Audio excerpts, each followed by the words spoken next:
No, they're fully international, and they're growing by this idea of a non-mandatory CTA. Do what you want to do, but they really are very picky about who they bring in because they're looking for people who want to play a certain way, so they don't have to push CTAs because the players they're bringing in are just active in certain ways, and they all end up working together because they have that same mentality, and it seems to be working for them. All right, okay. Well, I'll click the play button then. Guys, keep an eye on Twitch chat. Enjoy the interview. Have a good day. Welcome to the Albion TV interview series. I am the Shozen one, and today I have the great honor of interviewing the two GMs of the Templars Order. I have Ebonaparte as well as Samantha here with me today, and we're going to talk about how this, how do I say it, non-toxic guild is going to be aiming for great things. So, Samantha, why don't you tell us a little bit about where you two started and how you guys got together to create this guild known as Templars Order. Well, first of all, thank you for having us on the show, Shozen. It's really nice being here with you. So basically, me and Hebo met a long time ago, and we were both playing Albion. And Ebonaparte was in Reject Sanity, where he was one of the top recruiters there last season 13 when they hit the 3rd place. And I come from Talion and So Salty. So we've decided to band together when Reject Sanity announced that they would be disbanding to create our own guild, which had a very strict no toxicity policy. And to achieve this, we've made sure that we had the right backgrounds for it. And for example, Hebo has been, for the past 15 years, a GM of multiple top 1 guilds in different games. And I think now is the time that we make Albion the next one in this long series of guilds that make it to the top 1. And I think I have the right background in Albion Wars, Albion politics to make it happen. So we've banded together, and we're hoping to make Templars Order the next #1 guild in less than 2 seasons. That would be an incredible accomplishment to achieve in 2 seasons with a non-toxic, non-CTA guild. How do you even expect to accomplish something like that with a non-CTA guild? How do you even function as a non-CTA guild in this environment? So we've both played in guilds where there was CTAs. We've both played in guilds where you had to show up for certain activities. And we've decided to band together and create a guild where there was no CTAs, so you didn't have to show up to anything. We made you want to show up to things. We made our players enjoy the content that we provide and that the game has to provide. And we just made sure that the game was a fun and great way to enjoy, like, you know, an afternoon or a night. So how we do this is we still aim for the same objectives as any other guild would aim for. We aim for #1, and that's the only objective we have as of right now. We're not going to aim for something lower anytime soon, and we want to achieve that without having any CTAs and without having any toxicity allowed in our guild. Making people love to be on and love to play the type of game that you're providing for them sounds fantastic, but it still sounds pretty impossible to get to rank 1 without using CTAs. You know, we like to make the impossible possible. We know we've aimed crazy high. We know that nobody believes that anybody can do that. But I believe in myself, I believe in Hebo, and I sure as hell believe in everybody that I've recruited so far for this guild. Well, that is how great things are achieved, by doing things that other people say is impossible. Set your sights high and aim to achieve things that nobody else has ever done before. That is how greatness is achieved. But zero toxicity, really? I mean, like, zero? I mean, can you at least, you can't even smack talk after a ZVZ or after a 5v5 crystal? Nope, not even that is allowed. No, I'm kidding. We have friendly banter, of course, that's allowed, and we really enjoy it. It's always fun, as long as it doesn't get to like the toxicity level that we see in almost every other Albion guild.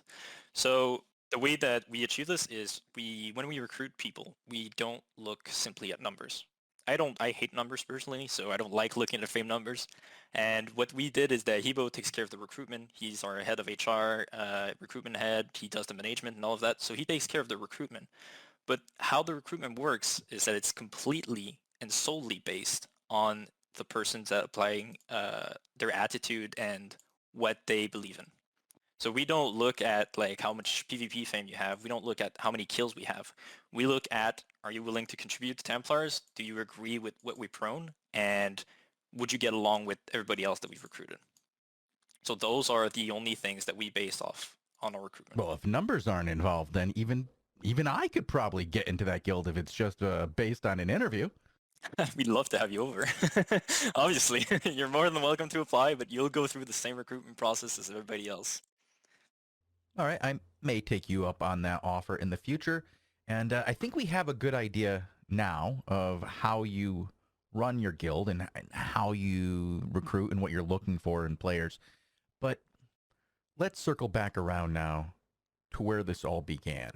If I understand this correctly, you guys were both in separate guilds up until the off season before the ESS, and then you guys created the Templars order during the downtime before the ESS? Exactly. So before the ESS season started, Reject Sanity announced that they would be disbanding, which is Hebo's old guild. So when they disbanded, he reached out to me, and we've known each other for quite a bit before that. We've played together on numerous occasions. And we've decided that we wanted to create something different. He was like, oh, I don't have a guild anymore. Should we go and create our own guild and make it different from all the other guilds that we've seen before? And I was right in front of it, and I was like, yeah, let's do it. I am definitely down for that. So we created Templars Order right before ESS. We've started recruitment right before ESS 2, having posts on forum, having posts on Discords everywhere. And based off on our personality, we recruited about 15 to 20% of the people who applied, even when we were such a small guild. And we've taken about, since that moment, actually, let's go in the future a bit more, we've taken over 140 members now. So we've always applied the same recruitment process, always recruit on personality of people, and we have only been taking about 20% of the people who applied because of this. And this is how we maintain the no toxicity rule. Only accepting 20% seems kind of low. You would think that being that you guys are a non-toxic guild and advertising as a non-toxic guild and being a non-toxic guild is one of your main draws to bring people in along with the no CTAs, but you'd think that would encourage more non-toxic players to apply, so you'd have a greater selection of non-toxic players to choose from, and therefore your acceptance levels would go up because that's the kinds of people who were applying in the first place. You're right. And well, actually, I was a bit surprised too. I had the same reasoning, but I don't know why. I don't have like a clear explanation as to why, but we still have people who apply and even during the recruitment process are being toxic because, oh, you're asking too many questions, or like, oh, what do you care about? What are my goals and blah, blah, blah. And I'm like, well, this is how we recruit here. Like, we want to know about you. We want to learn about you just so we know about everybody and everybody has the same goals. Everybody has the same objectives, and we can all work together towards all of those individual objectives. And I feel like the sum of all those individual objectives makes the guild's objective. Okay, understandable. But how do these individual objectives become the goal to become number one in a couple of seasons? Because that really does sound like a very large goal. Right. So, well, we need to explain this. I need to go back a little bit. So the game, when we first started the guild, we were in Fort Sterling. We joined 16x13 for a little while and played with them. And then the objectives were basically to help out the Alliance. You know, we were playing to fill in the objectives of the Alliances itself. And as a guild, our only objective was to grow bigger and grow bolder. So when we decided to drop an HQ, because we qualified for it during the ESS, we reached season points, which allowed us to drop an HQ in Martlock. Congrats, that's a good start. Thank you. We took the decision as an entire guild. We had a huge meeting about it, and we decided to quit the Alliance and join and play as a solo guild entirely based out of our HQ in Martlock. So we kind of used the Red Tree situation that I'm sure you've heard of, and I'm sure that you've casted it. The Red Tree Fall, we've used that kind of instability to insert ourselves in Martlock and play around that. So the objective right now will be to play around the Martlock zones, take carries in there, and maybe find some like-minded guild who want to ally with us. All right, well that makes sense. I mean, it's not like you're gonna jump in there and go solo against the #1 guilds in the game. You're gonna build up an alliance and then work your way up, and then eventually start facing off against the powerhouses of Albion. Well, to be honest, I think that the only people we've gone up against so far have been like giants of Albion. We've been against, I'm sure you've interviewed the leader of Absoluttion recently. We go against Absoluttion. We go against Bomb, PVU, and we see some Dior that comes through from time to time, and also Arch, of course. We've been fighting them quite often, and I feel like this is just a boulder challenge for us, you know? We're just 140 people, we're just 140 friends that try to get along, and to just play against them is really like a huge achievement for us. We play in small scale, we play in larger scale, we play in ZVZ, we play every type of content in the game, and we love to do them against the giants of Albion, because I think this is how we'll reach top 1. To train against the best, you'll become the best. Absolutely. It's iron sharpens iron, and going against the best will make you so much better. Especially if you're VOD reviewing what the best are doing, learn what they're doing against you, learn to, emulate that and get better by learning from what your opponent does to you. If they're successful and you learn from them, you will become successful as well. What are your short-term goals? Are you aiming for like gold like this season? Are you aiming for like crystal this season? What's your short-term, medium-term goals? So our goal would be, so next season my goal would be to play, well, the guild's goal would be to play gold and approaching the crystal, and the season after would be the crystal and top 1. This would be our objectives on the short midterm objectives. So to achieve that, we need way more recruiting and we need some training. And this is what we've been doing like crazy for the past 2 months. And we are reaching that objective by continuing to doing what we're doing right now. Okay, if you're looking to do some recruiting, what time are you guys playing? What are your prime times? So the most active timers for Templars is definitely between 18 UTC and 0 UTC. Hebo is the EU GM, and I'm what we call the NA GM. So having 2 GMs in Templars is kind of like a good thing for us, because it allows to having a GM that's online at multiple different timers. And the objectives that we've been playing are all the cores and all the vortexes that are around. So for now, we play in small scale and large scale. Sometimes Arch comes with like 80 people for a legendary vortex, and we've been having crazy fights against them for all those smaller objectives. We've been hitting castles and outposts as well on the Martlock side. This adds some ZVZ content to our daily schedules. We have also a daily schedule where we plan all our events for the upcoming week. People can sign up in advance, they'll know what we're doing and when we're doing it. And between all those events, we still have spontaneous groups 24/7 or almost that go ganking, that go small scale, and they do every single type of event like this. And we also have, recently we started doing AVAs. So we have every 48 hour, one of our AVA shot caller runs an AVA for the guild. So we really try to touch and try and let our people enjoy every single type of content there is, and play the guild's objectives at the same time. And this is a huge, it's a huge challenge to make the people want to play the game, make it fun for them, because we want to achieve our content and our objectives without CTS. Oh, absolutely.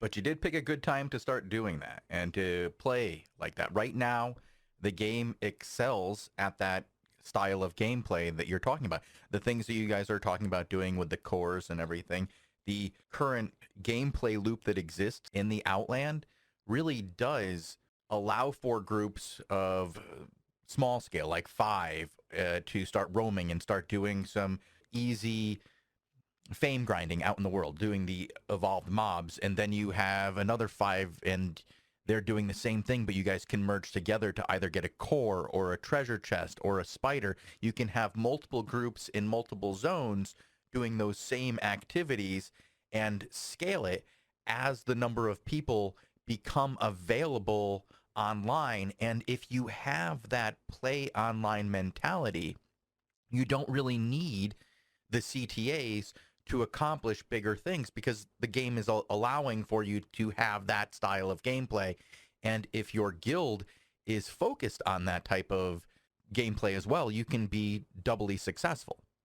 Right. Well, we run with, yeah, exactly. We always have activities that we can mass 24. Every single timer, it's our main timers are 18 to 0, but at any time of the day, there's always 15 to 20 people who are online and who are willing to play as a group. And that's the main difference, in some guilds, you could log in and have 50 people's online, right? But how many are going to mass with you for an event that you just decided that you were going to create? Not many, in most guilds at least. And from the guilds that I've been in.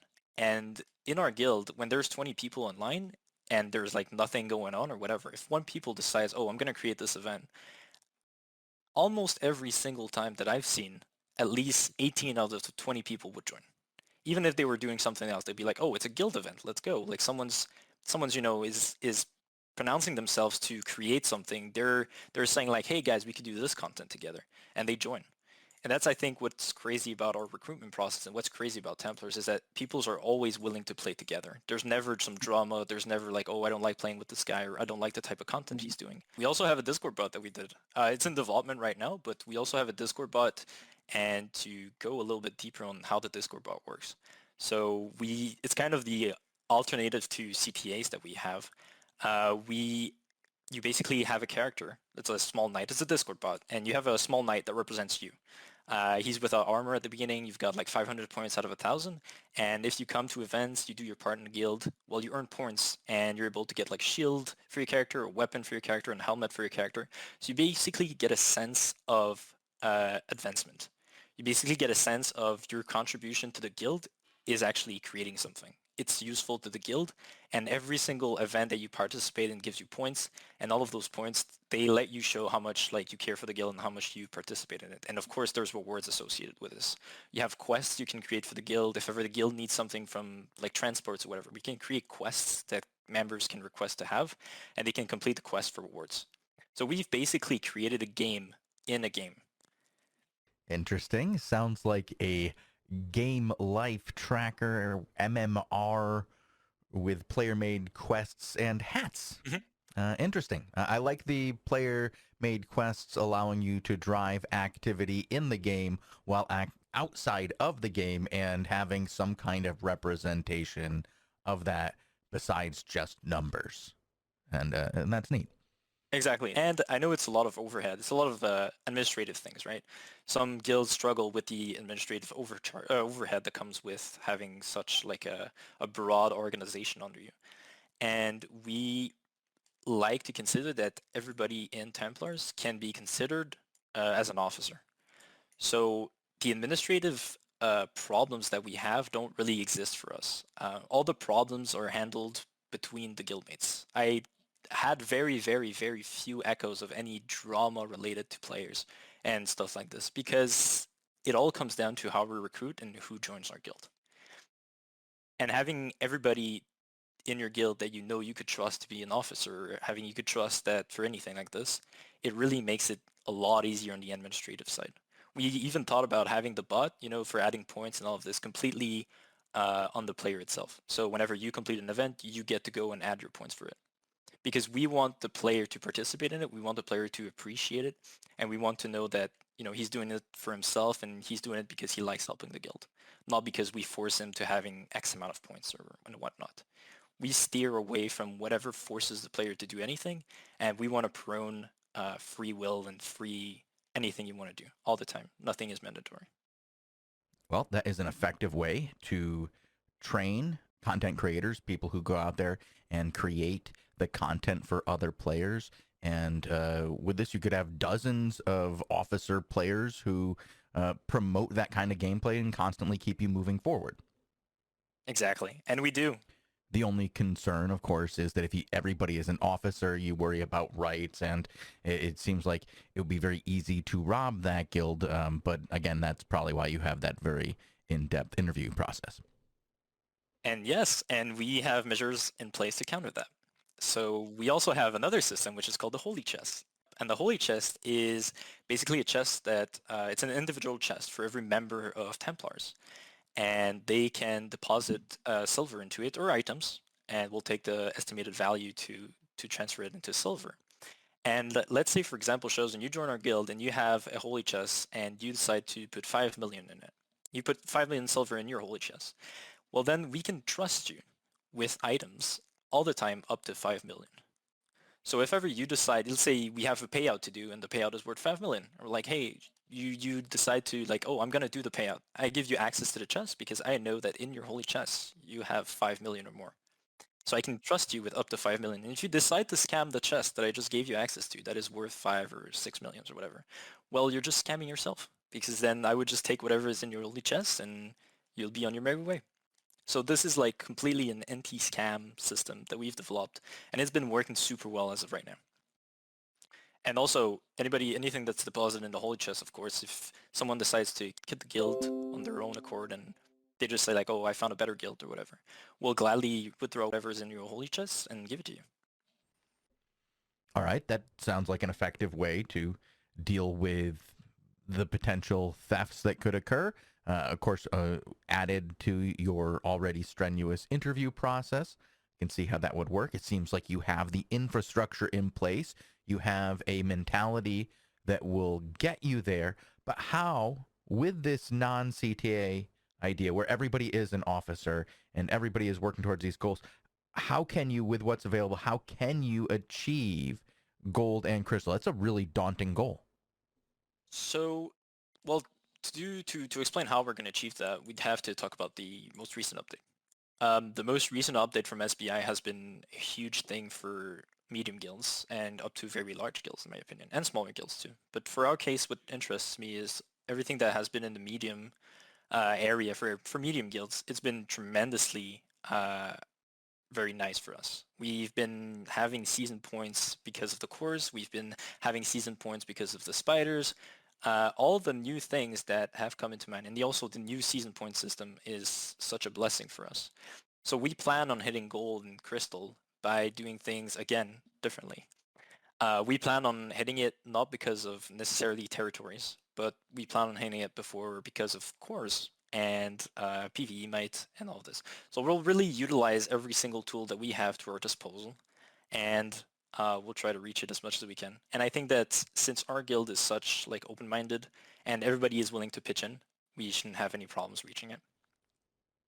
All right, it sounds like you guys have a plan. Best of luck on executing that. With the Lands Awakened update, was there anything in particular that stood out to you? Do you have any favorite aspects of the most recent update? I think there's two very clear changes that have made me such like a much happier guildmaster and such more of a happier player. So basically the first one would be the HQs. So having an HQ is a huge game changer.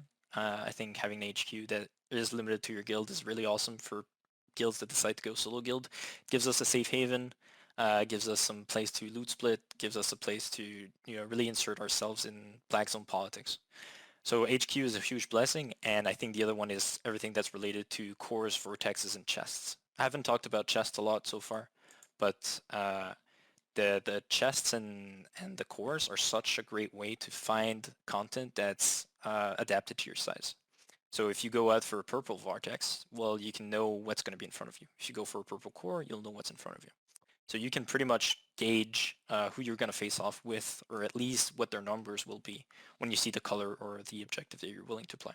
But it doesn't mean that we won't go for things that some people would consider out of your reach. We go for legendary vortexes all the time. We go for legendary cores all the time. And we don't have a problem playing with people who are more than us. And we, as I've said earlier, train against the best and you'll become the best. Well, that is a good mentality to have, because you're definitely going to have to go against some very good and very large groups out there. Well, train against the people who bring the most and you'll get better. There we go. Well, I'll rephrase like that. Is there anything else you'd like to go over? Is there anyone you'd like to give a shout out to? Anybody in your guild? Any other guilds around? Well, I'd like to add that I think, well, obviously we're recruiting, so is that counting as a shout out, or can I just plug it in here? Absolutely, go for it. Go ahead and recruit away. Tell them where they can get a hold of you and what they need to do in order to join up with the Templars Order. Perfect. So, well, first of all, obviously Templars is recruiting. We're looking for players, and we recruit, as I've said so many times in the interview, based on your personality. So even if you don't think that you have the requirements to join any PvP guild or whatnot, we will be more than willing to take you on and give you a mentor to help you go through the process of learning Albion. And our Discord is discord.gg/TOR, so you can join us on there. And the Discord is really well made. Hebo has put a lot of thought into it. I don't know, Shozen, if you had the time to discover it, but I think it's a good sightseeing on our Discord. It's very nice, and we recruit people on their personalities, so you're more than welcome to join us as long as you don't create any toxicity or drama. And that is a public Discord, right? That's not just for members of the Templars Order? Exactly, and we also have like a huge transparency in our guild. We have a gazette that is available to everybody who wants to read it. You just join our Discord and you can read it. It's a bit of a little bit of a weekly journal where we talk about what we've accomplished as Templars in the following week and what we plan on doing, and any news related things will be on the Gazette. So it's publicly available. You don't have to join the guild to see it. Most of it is public, and some, of course, that has sensitive information are for members only. Is there anybody else you would like to give a shout out to before we go? Well, first and foremost, I'd like to give a huge shout out to Hebo, who hasn't talked at all in the interview, but he's always been there and very supportive. He's been one of the most awesome GM that I've ever met, and I'm really glad I started this guild with him. So shout out to you, Hebo. And I would say shout out to every single member of Templars Order, because, you know, most guild leaders, I think, would shout out their officers and whatnot and people who have participated in the guild efforts. But for me, really, the shout outs go to every single person in Templars Order. You all must feel very special, because you guys are really an awesome guild, and I'm just glad to be leading this. And I think everyone should deserve to be an officer. Well, that was quite wholesome. I think we'll end it right there.